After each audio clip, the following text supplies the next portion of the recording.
Olá, boa noite, como vai? Vai bem? Quinta-feira, hoje, quinta-feira, a semana, ó, voando e voando muito rápido, né? E muito alto. Cá estamos nós, como vai? Vai bem? O programa Opinião começa nesse instante, nessa quinta-feira, 17 de fevereiro de 2022. A partir desse instante, então, até às 8h30, a gente conversa, proseia, bate papo, enfim. E informa, sobretudo, informa no seu canal 22, uma emissora do Grupo Gazeta de Comunicação. Muito obrigado pelo carinho da sua companhia, não é? E já há 2 anos praticamente juntos aqui.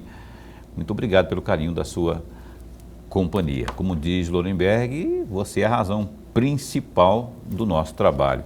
Estou certo ou estou com razão? Lorenberg, boa noite. Boa noite, meu amigo Paulo. E tá certo e tem razão. E eu assino embaixo, viu?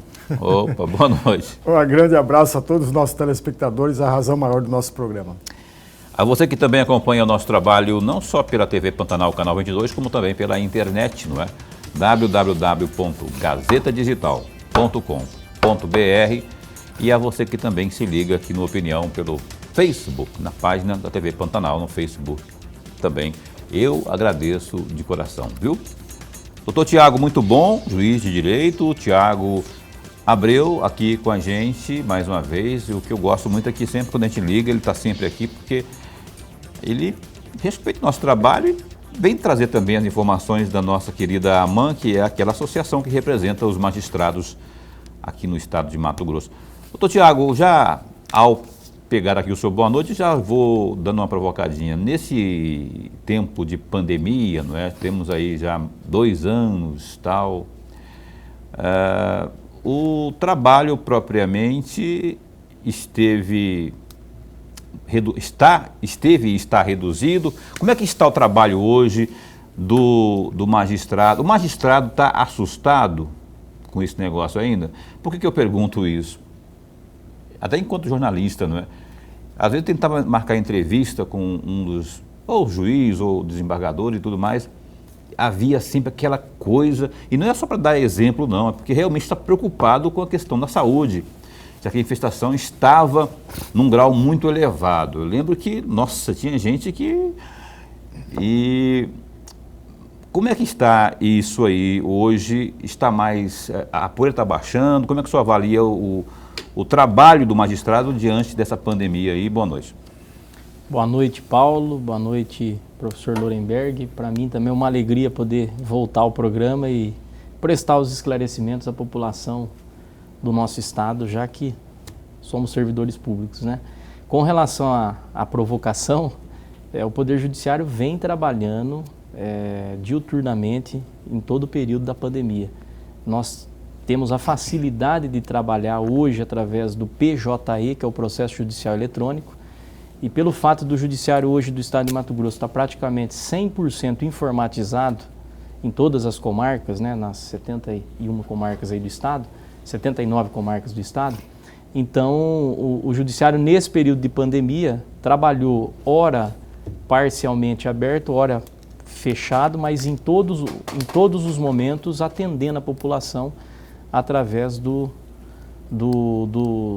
processo eletrônico. Então não houve e não há prejuízo. Houve algumas críticas da OAB com relação a uma portaria recente que o tribunal acabou publicando, mas claro que existem exceções, mas em regra o Judiciário Mato-Grossense vem prestando um serviço de excelência. Há pouco nós tivemos o reconhecimento aí a nível nacional, ficamos em primeiro lugar em Tribunal Médio Porte e em 4º lugar no Brasil. Isso significa que vem se trabalhando e trabalhando muito, embora as demandas não diminuam, aumentam a cada ano, né? Pois é. Aí eu vou emendar antes de chamar o Lorenberg, nessa mesma pergunta aí, considerando isso que o senhor falou, podemos dizer que é um novo normal? Será um novo normal essa questão do serviço online, do trabalho eletrônico, já que esse PJE já é um grande exemplo disso, né? Que é possível, de forma remota, atender à demanda sem prejuízo ao cidadão, não é? Porque se você falar para mim que tende a ser o novo normal, eu posso considerar que, num futuro não muito distante, teremos uma economia drástica, não é? Porque é a máquina não substituindo o homem, mas fazendo uma parceria de alto nível, que daqui a pouco muita coisa vai poder ser substituída, não precisa de gastos com o servidor público, por exemplo. Paulo, já existem estudos feitos, não apenas pelo nosso Tribunal de Justiça, mas a nível nacional, que nesse período de pandemia houve um aumento na produtividade tanto do magistrado como do servidor, e também houve um decréscimo nos gastos com, por exemplo, a manutenção dos prédios. Por quê? Porque diminuiu de fato o fluxo. Então, esse novo normal, com certeza, ele veio para ficar, e isso não vai e não vem causando prejuízo à população. Os números assim eu não tenho aqui de pronto para te dizer, mas o fato de ficarmos em primeiro lugar dos tribunais de médio porte no ano de 2021 revela que a produtividade não diminuiu, pelo contrário, ela aumentou. Então, eu vejo assim, com bons olhos, acredito que a sociedade está mudando, muita coisa vai mudar, já mudou e vai mudar com a pandemia. Então, ela tem um lado ruim, mas ela também trouxe algumas inovações que eu tenho certeza que vieram para ficar. Lorenberg. Presidente, antes de mais nada, a nossa alegria, mas a alegria mesmo de tê-lo mais uma vez aqui. O nosso programa ganha e ganha muito. O nosso amigo telespectador já está ganhando com a presença do senhor. Presidente, eu vou sair um pouquinho fora desse primeiro tema que o Paulo levantou para pedir ao senhor uma reflexão sobre um trecho de um artigo que o senhor escreveu. O senhor escreveu no dia 9 de outubro de 2020, publicado lá no site Migalhas, a quem interessa o enfraquecimento da magistratura. Eu destaquei um trecho, vou ler aqui esse trecho, entre aspas, diante dos ataques que vêm sendo feitos contra a figura do juiz e, por conseguinte, ao judiciário, e que tem se intensificado nos últimos tempos, uma pergunta paira no ar. A quem interessa o enfraquecimento da magistratura? Se fazemos parte de um dos pilares da democracia, sendo muitas vezes o último e o único recurso para fazê-lo valer de fato, porque, ao invés de valorizá-la e defendê-la, o que se vê são tentativas de enfraquecimento. Fecham aspas, e eu tenho 3 perguntinhas, vou juntar as 3, presidente, para o senhor ter mais tempo para reflexão. A primeira delas: presidente, vou devolver a pergunta ao senhor, a quem interessa o enfraquecimento da magistratura? Segunda questão, na opinião do senhor, os ataques a juízes e à magistratura são ataques orquestrados, bem organizados, com um determinado fim, ou são soltos, desorganizados, feitos de qualquer forma, sem qualquer interesse maior? E a terceira pergunta: qual o fim dos atacadores da magistratura e do juiz? Professor, obrigado pela pergunta, sempre bastante respeitosa e provocativa. Quando eu fiz esse artigo, o momento que nós estávamos vivendo e o cenário que a gente passava é que nós tivemos naquele momento alguns ataques aqui no estado de Mato Grosso com relação a alguns colegas, né, a ponto de invadir fórum, um colega até tomou um tiro, então aquele ambiente era hostil. Assim como também dentro daquele panorama a gente via a questão da Lava Jato num auge e ao mesmo tempo com vários ataques, né, políticos, enfim. E naquele cenário a pergunta ela pairou nesse sentido. A magistratura, ela até por um pilar que alicerça a carreira, né? O magistrado ele deve ser comedido em colocar as suas opiniões, até porque ele julga e muitas vezes ao julgar ele não pode, entre aspas, antecipar seus julgamentos. Então, esse trabalho de interlocução da magistratura com a sociedade, às vezes ele é mal interpretado. E isso vem, ao longo do tempo, gerado desgastes. A gente vem, e nós assim, internamente sempre discutimos que a gente precisa se aproximar mais da sociedade. Eu, enquanto presidente da associação, desde quando assumi, tenho procurado me aproximar cada vez mais da sociedade e apresentar para a sociedade o que é a magistratura de verdade, né? E o quão importante é termos juízes valorizados, respeitados, porque a democracia, né, na sua amplitude maior, está e passa por um poder judiciário forte. Então, a ideia é essa, nós devemos valorizar a magistratura brasileira. Somos em torno de 18 mil juízes no Brasil, numa população de quase 210 milhões de habitantes. Isso significa 0,01% da população, talvez. Então, vejo assim que a sociedade precisa compreender melhor e nós precisamos, sim, se aproximar cada vez mais. Então, esse enfraquecimento da magistratura, com certeza, não contribui com o fortalecimento da democracia. Todo ataque que é feito ao poder judiciário, ele enfraquece o Estado democrático de direito. Nós temos que separar as pessoas das instituições. Falhas existem, seres humanos são falhos, mas a instituição não pode ser atacada. E é nesse sentido que o artigo veio a ser redigido e é essa reflexão que nós quisemos colocar. Não vamos estimular a imprensa, muitas vezes, pelo calor da notícia, acaba muitas vezes estimulando. Eu vejo, né, em algumas situações. Mas nós devemos fortalecer as instituições. Então, não sei se eu consegui responder todas as perguntas, mas em resumo, era isso e é essa mensagem que eu defendo, né? Vamos fortalecer o Poder Judiciário, porque fortalecendo o Poder Judiciário, nós teremos uma democracia melhor, nós teremos um Estado melhor, nós teremos mais segurança, mais saúde. Os magistrados garantem a segurança, garantem a saúde, garantem o patrimônio, garantem a liberdade. Então, precisa ter uma compreensão maior. E falhas são inerentes a qualquer ser humano. Já que o Lorenberg provocou, vou fazer uma pergunta não dotada de argumentos técnicos, mas de forma assim mais coloquial, mas é uma preocupação que eu tenho e nessa mesma seara do Lorenberg aí. A questão do magistrado quando se tem a figura do quinto. Quando ele não é necessariamente um magistrado e quando ele tem o nome aprovado por um político para ingressar no Tribunal de Justiça.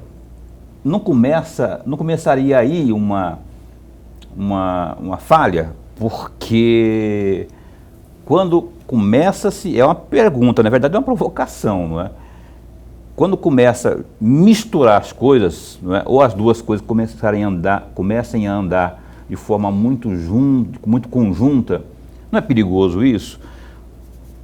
Porque é uma indagação que eu faço da preocupação da mistura entre o político e o jurídico, né? Porque tem a figura do quinto, não é? Quinto constitucional que chama, não é? Isso. Quando o governador, no caso da ocasião, ele escolhe daquela lista ali quem vai ocupar aquela vaga, não é? Isso não é preocupante? É uma pergunta só que eu faço, porque eu gostaria muito de trazer essa discussão aqui para a mesa.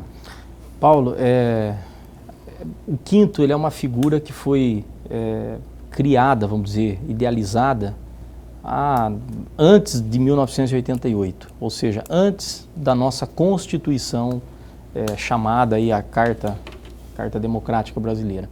Mas eu penso o seguinte, o quinto ele da forma como ele vem sendo executado no Brasil, ele tem gerado bons frutos. A gente vê aqueles que são escolhidos, primeiro eles passam por um crivo, por exemplo, nós temos 2/5 que ocupam assento no nosso Tribunal de Justiça e nas Cortes Superiores, né, com alguma ressalva, em exceção ao Supremo, que a escolha é diferente um pouco. Mas nos tribunais de justiça, nos tribunais regionais eleitorais e nos tribunais regionais federais, nós temos o quinto do Ministério Público e o quinto oriundo da OAB.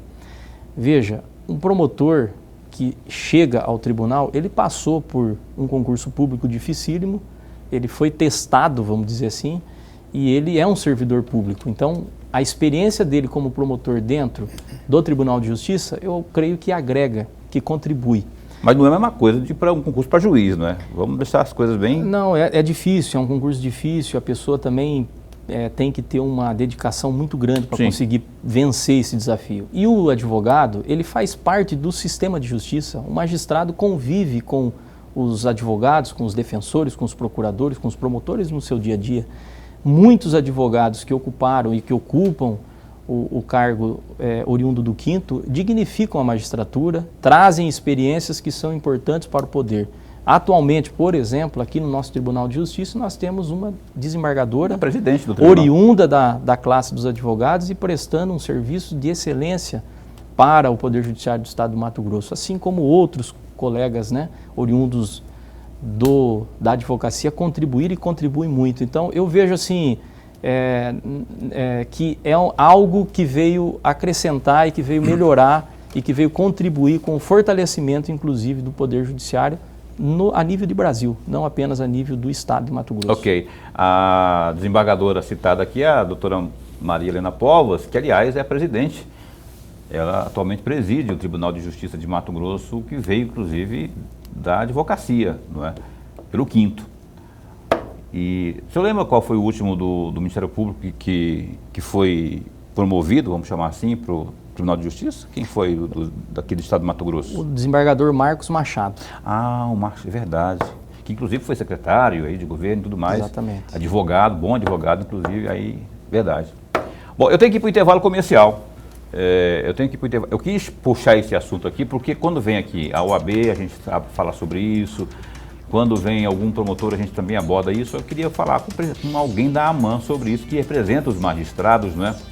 Não tenho nada contra, não. Só queria trazer isso à clara, né? Porque a Associação dos Magistrados, né? E muita gente pensa assim, mas o desembargador é magistrado. Necessariamente não, como foram os casos que a gente citou aqui. E que não interfere na performance, como a gente observou aí o exemplo da doutora Maria Helena Povas, que, pelo menos, que eu escuto mais falar aí, que tem feito, eu também acho, né, até onde eu posso avaliar, um bom trabalho à frente, ainda mais em tempos de pandemia, né, à frente do Tribunal de Justiça.